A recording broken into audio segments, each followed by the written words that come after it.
Hello lovely people, ఎలా ఉన్నారు అందరూ? నేను మీ విజయ్. వాళ్ళు నేను మీకు కమ్మటి సొరకాయ గారెలు ఎలా చేయాలో చూపిస్తాను. ఇవి చాలా టేస్టీగా ఉంటాయి. పైగా మనం దీంట్లో సొరకాయ కూడా వేస్ట్ చేసుకుంటాం కాబట్టి చాలా హెల్తీ గారెలండి. చేయడం అయితే చాలా చాలా ఈజీ, అద్భుతమైన రుచిగా ఉంటాయి. గబగబా వీడియోలోకి వెళ్ళిపోదాం. చకచకా చూసేయండి, టకటకా చేసేసుకోండి. మీకు కనుక ఇప్పుడు నా వీడియోస్ నచ్చినట్టయితే ఖచ్చితంగా నా ఛానల్కి సబ్స్క్రైబ్ చేసుకోండి, లైక్ చేయండి, షేర్ చేయండి. ఇవి మనకి ఈజీగా అయిపోయే గారెలు. ఈవినింగ్ టైము స్నాక్స్ కోసం అయితే చేసేసి పిల్లలకి ఇలా కొంచెం సాస్ వేసి ఇచ్చారంటే ఎంజాయ్ చేస్తూ తింటారు. పైగా ఇవి చేయడం ఈజీ, అలాగే హెల్దీ కూడా, కాబట్టి తప్పకుండా మీరు ఒకసారి అయితే ట్రై చేయండి. సొరకాయ గారెల కోసం అయితే మనం బాగా లేత సొరకాయ ఒకటి తీసుకోవాలి. ఈ సొరకాయని పైన మొత్తం తోలు మొత్తం పీల్ చేసేయండి. పీల్ చేసేసిన తర్వాత ఈ సొరకాయని మనం చక్కగా తురుముకోవాలి. అంటే ఎంత గారెలు కావాలి క్వాంటిటీని బట్టి మనము సొరకాయని చక్కగా తోలు తీసేసిన తర్వాత మనం తురుముకోవాలన్నమాట. సన్నగా తురుముకోండి. నేనైతే ఇవాళ ఇలా ఒక 1/4 కేజీ ముక్క తీసుకొని తురుముకున్నాను. దీనికైతే ఒక 20 నుంచి 25 గారెలు అయితే వచ్చాయి. ఇప్పుడు నేను ఇలా చక్కగా తురుమేసుకున్నాను అనమాట. సొరకాయ మొత్తం తురుముకున్న తర్వాత సొరకాయ తురుములో మనం ఏం చేస్తామంటే సన్నగా తరుక్కున్న ఉల్లిపాయలు వేసుకుందాము. ఉల్లిపాయలు ఒక పెద్ద ఉల్లిపాయ తీసుకున్నానండి. తర్వాత దీంట్లో 1 స్పూన్ జీలకర్ర మనకి గారెల్లో మంచి వాసన వస్తూ ఉంటుంది. తర్వాత మనం కరివేపాకు సన్నగా తరుక్కుని వేసేసుకుందాం. రుచికి సరిపడా కారం, తర్వాత రుచికి సరిపడా ఉప్పు వేసుకోండి. ఉప్పు వేసుకున్న తర్వాత మనం దీంట్లో సొరకాయలో ఉన్న నీళ్లు మాత్రం పిండేయకండి, అలాగే వేసుకోండి. మనం దీంట్లో నీళ్లు యాడ్ చేయకుండా సొరకాయ గారెలు చేసుకోవాలి. ఆ సొరకాయలో ఉండే నీళ్ళే ఈ పిండికి సరిపోతుంది చక్కగా. దీంట్లో సన్నగా తరిగిన కొత్తిమీర కూడా వేసేసుకోండి. కొత్తిమీర దండిగా వేస్తే బాగుంటుంది.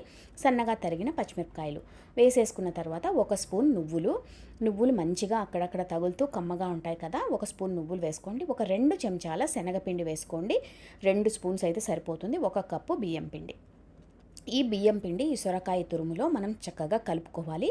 నీళ్ళు అయితే పట్టకపోవచ్చు, మీకు అవసరమైతే మాత్రం నీళ్లు పోసుకోండి. మనకు సొరకాయలో ఉండే తడితోనే ఈ పిండిని మనం కలుపుకుంటున్నాం అన్నమాట. ఒకవేళ నీళ్లు అవసరమైతే ఒక 2 స్పూన్ల నీళ్లు వేసుకుని చక్కగా దీన్ని మనం ముద్దలు చేసేసుకోవాలి. నీళ్లు ఎక్కువ వేయకండి, సొరకాయ గారెలు మెత్తగా వస్తాయి, కరకరలాడుతూ రావు. కరెక్ట్గా మనం చూసుకుని నీళ్లు పోసుకోవాలి. ఇప్పుడు ఇలా చక్కగా కలిపేసుకున్న తర్వాత దీంట్లో కొంచెం నీళ్ళైతే పడతాయండి. ఒక 2 స్పూన్ల నీళ్ళైతే నేను వేసుకుని కలిపాను అనమాట. చక్కగా దీన్ని మంచిగా ముద్ద చేసుకుని పెట్టేసుకోవాలి.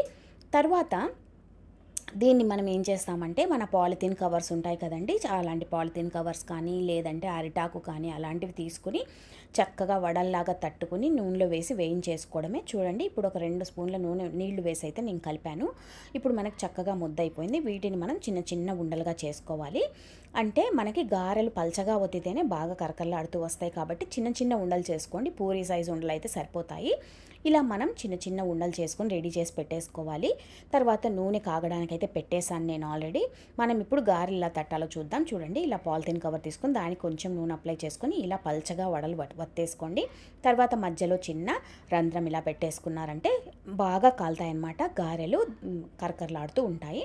ఇప్పుడు మనం ఇవి నూనెలో వేసేసి మంచిగా గోల్డెన్ బ్రౌన్ కలర్ వచ్చే వరకు వేయించుకోవాలి. సొరకాయ గారెలు కాలడానికి కొంచెం టైం పడుతుందండి. మీడియం ఫ్లేమ్లో పెట్టుకుని మీరు ఒక 5 నుంచి 7 నిమిషాల వరకు అయితే వడలు వేగడానికి టైం పడుతుంది. చూడండి, మంచి కలర్ వచ్చాయి. మనం కారం కూడా వేసాము, అలాగే పచ్చిమిరపకాయలు కూడా వేసాము. అందువల్ల మంచి కలర్ వచ్చాయి మన గారెలు. అక్కడక్కడ పచ్చిమిరపకాయలు తగులుతూ కారంగా చాలా కమ్మగా ఉంటాయి. దీనికి మనం కొబ్బరి చట్నీ చేసుకున్నామంటే బాగుంటాయండి. ఈ గారెలు అయితే మనము ఫ్రెష్గా చేసుకొని తినడానికి అయితే చాలా బాగుంటాయి. ఎక్కువ రోజులైతే నిలవ ఉండవు, అప్పటికప్పుడు చేసుకొని తినడానికి చాలా బాగుంటాయి. తప్పకుండా ట్రై చేయండి. 1 కప్పు కాఫీ పెట్టుకుని చక్కగా ఈ గారెలు పెట్టుకుని తింటూ కాఫీని ఎంజాయ్ చేయండి, చాలా బాగుంటుంది. తప్పకుండా ట్రై చేసి ఎలా వచ్చిందో నాకైతే కమెంట్స్ పెట్టండి.